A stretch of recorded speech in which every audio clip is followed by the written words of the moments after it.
ഇവിടെ റൊണാൾഡോ ഗോളടിച്ചിരിക്കുകയാണ്. ഒന്നല്ല, ഒരുപാട് പ്രാവശ്യം ഗോളടിച്ച വ്യക്തിയാണ്. പക്ഷെ ആ ഗോളടിക്കുമ്പോൾ ഉണ്ടാകുന്ന സന്തോഷം അത് റൊണാൾഡോക്ക് മാത്രമല്ല, അത് കണ്ടുകൊണ്ടിരിക്കുന്ന നമുക്കുമുണ്ട്. റൊണാൾഡോ അടിച്ച ഗോൾ ഒരു കോമൺ ഗോളായിരുന്നു. ഒരു കോമൺ ഗോളായിട്ട് പോലും അത് മറ്റുള്ളവർക്ക് വിട്ടുകൊടുക്കാതെ സ്വന്തം അടിക്കുകയായിരുന്നു. മറുപുറത്ത് ജെയ്സി അണിഞ്ഞവരിൽ പലരും താൻ അറിയുന്നവരും പലപ്പോഴും ഒരേ ഹോട്ടലിൽ താമസിക്കുകയും ഒരുമിച്ച് ഭക്ഷണം കഴിക്കുകയും ചെയ്തവരായിട്ട് പോലും അവർക്കാർക്കും കൊടുക്കാതെ, അവരോട് യാതൊരു സ്നേഹവും പ്രകടിപ്പിക്കാതെ സ്വയമായി ഗോളടിക്കുകയായിരുന്നു.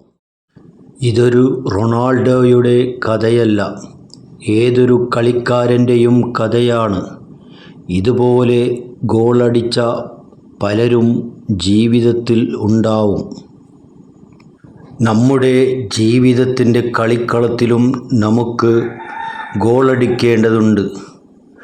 ഒരുപക്ഷെ നമ്മളൊരു വിദ്യാർത്ഥിയായിരിക്കാം.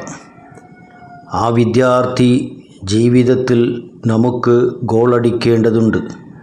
അല്ലെങ്കിൽ നാം ഒരു ഓഫീസ് ജോലിക്കാരനായിരിക്കാം.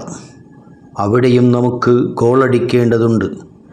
ആരുമായിക്കൊള്ളട്ടെ, നാം ആ സ്ഥലങ്ങളിലൊക്കെ ജേഴ്സി അണിഞ്ഞു കഴിഞ്ഞാൽ അവിടെ സുഹൃത്തെന്നോ ഫ്രണ്ട്സെന്നോ സഹപാഠിയെന്നോ ഇല്ല. ആരുമായിരുന്നാലും ജേഴ്സി അണിഞ്ഞു കഴിഞ്ഞാൽ നമ്മുടെ ഗോൾ നാം സെറ്റ് ചെയ്തിരിക്കണം. ആ ഗോൾ ഒരു കോമൺ ഗോളായി തീരണമെങ്കിൽ നാം ഒറ്റക്ക് ഗോൾ അടിച്ചെങ്കിൽ മാത്രമേ അതിന് ഫലം ഉണ്ടാവുകയുള്ളൂ. ഒരു വിദ്യാർത്ഥിയായിരിക്കുമ്പോൾ അവൻ്റെ വിജയത്തിൽ അവൻ്റെ മാതാപിതാക്കളും വീട്ടുകാരും അധ്യാപകന്മാരും നാട്ടുകാരുമൊക്കെ ഉണ്ടാവും. അതിൽ അവർ സന്തോഷിക്കുകയും ചെയ്യും. നമ്മോടൊപ്പം അവരുടെ സന്തോഷവും അവരും പങ്കുവെക്കും. ജോലിസ്ഥലത്ത് നമുക്ക് പ്രമോഷൻ ലഭിക്കുമ്പോൾ നമ്മുടെ ഭാര്യയും കുട്ടികളും സന്തോഷിക്കും, നമ്മെ അറിയുന്നവരും സന്തോഷിക്കും. അങ്ങനെ അതൊരു കോമൺ ഗോളായി തീരും. Team is A group of people towards together A common goal എന്നാണ് പറയപ്പെടുന്നത്. അതുകൊണ്ട് നാം ഏത് മേഖലയിലായിരുന്നാലും നമ്മെ